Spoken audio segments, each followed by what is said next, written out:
Magandang umaga po sa ating lahat mga kaprobinsya. So tapos na tayong bumoto. Ito naman po, balik tayo sa trabaho. Ito yung papakita ko sa inyo, yung bago kong pinagawang pangtabas ng gubat. Ang tawag dito, binasbad.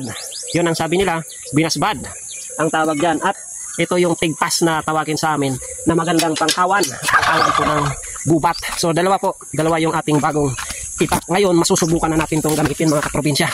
Ayan yung ating mga itak na bago.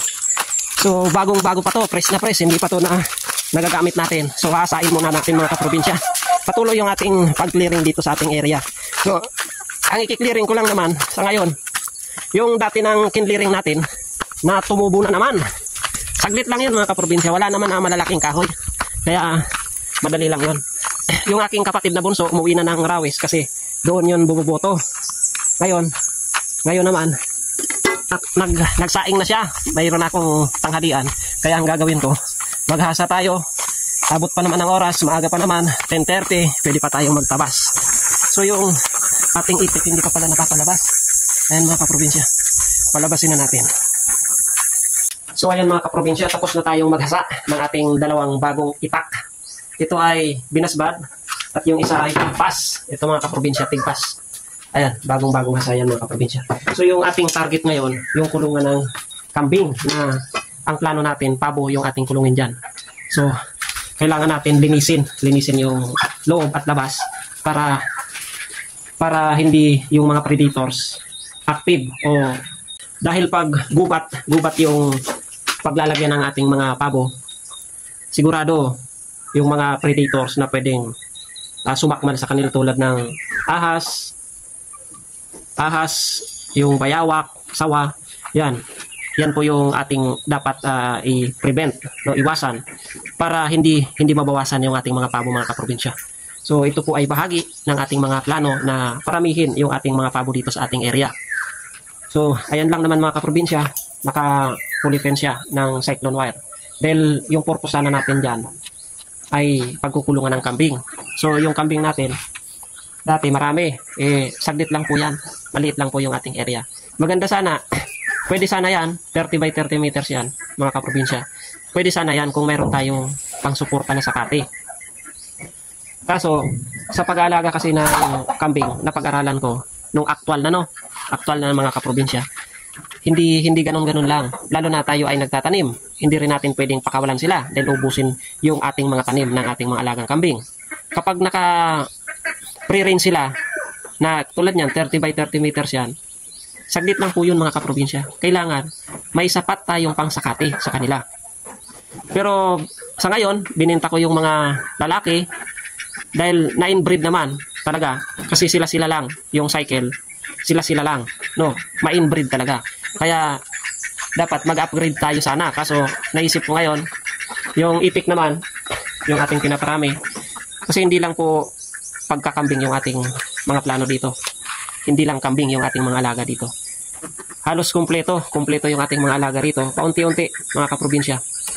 Kaya plano ko dyan, sa ngayon ay linisin natin, dyan natin ikukulong yung ating mga pabo.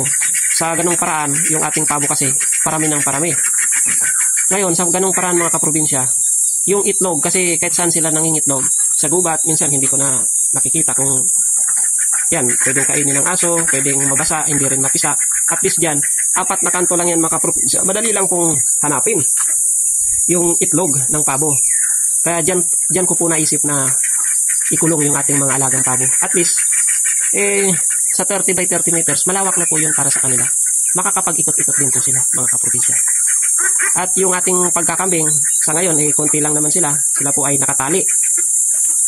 Nakatali lang dahil may mga tanim-tanim tayo. At yung mais, pag sumibol yun, ubusin talaga nila yun. Ayun, nakatali lang sa ngayon. At unahin natin, yung area na yan, yung previous video ko na plano ko nga pinakita ko sa inyo. Tataniman muna natin ng niyog.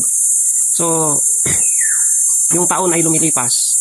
After 2 years, pwede natin kulungin dyan. Kulungin yan. Mas malawak yan mga kaprobinsya. Kapag tag-init, dahil naka-pre-range sila, pwede silang gumala-gala at dyan sila kumain. Dahil hindi nila basta-basta maubos dahil malawak po mga kaprobinsya. After 2 years, yung niyog na tanim natin, hindi na nila kaya yun na kainin. Dahil medyo mataas na yun mga kaprobinsya, ang kakainin na lang nila yung damo. Sila na lang ang maglilinis doon sa ating nyugan. O, yung sa mga tanim natin na nyug. Kaya yun po yung aking naisip. At yung ating napier grass, patuloy yung ating pagpapalawak ng taniman. Bakit? Kapag tag-ulan mga kaprobinsya, yung kambing, hindi sila nakakalabas. Kasi basa yung damo. Yun po yung nagkakaroon sila ng bulate, kasi nga basa yung kinakain nila, nagkakasakit sila. Doon yung panahon na magsasakati tayo ng napier grass. Hanggang sa umabot naman yung tag-init, malago na naman yung kanilang range. Doon sa loob ng kulungan nila, malago na yon. Makakagala na naman sila. Yung ating napier, so tutubo na naman. Kaya yun ang naisip ko mga kaprobinsya. Sa ganung paraan at diskarte natin, kumbaga, mapaparami natin. Aasenso yung kambing. Pero sa ngayon, hindi talaga mga kaprobinsya. Kahit anong gawin ko. Kapag nakatali, hindi patag yung lupa, nabibitin, patay. Yun yung mga challenges at experience na na-encounter natin sa pag-aalaga ng kambing. Hindi basta lang na nag-alaga ka lang ng kambing. Kailangan aralin natin yung pag-alaga. Yun yung na-experience ko mga kaprobinsya. Share ko lang po. Sa mga nakaka-relate dyan na mga farmers na nag-uumpisa din katulad ko, tayo ay magbigay ng kanya-kanyang opinion, diskarte, dahil tayo-tayo lang ang magtutulungan. Dahil tayo-tayo lang ang nakaka-relate sa ganitong trabaho. So tara mga kaprobinsya.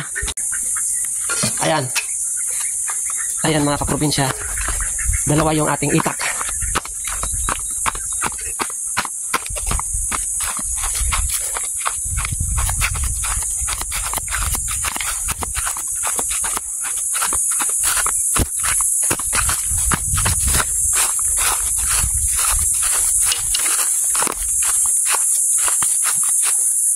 Ayan, ito po yung ating lilinisin mga kaprobinsya. Ayan. Lilinisin natin ito mga kaprobinsya. Ayan o, sobrang gubat na halos napabayaan ng mga kaprobinsya. Tapos ayan o. So dito natin muna ito mga kaprobinsya.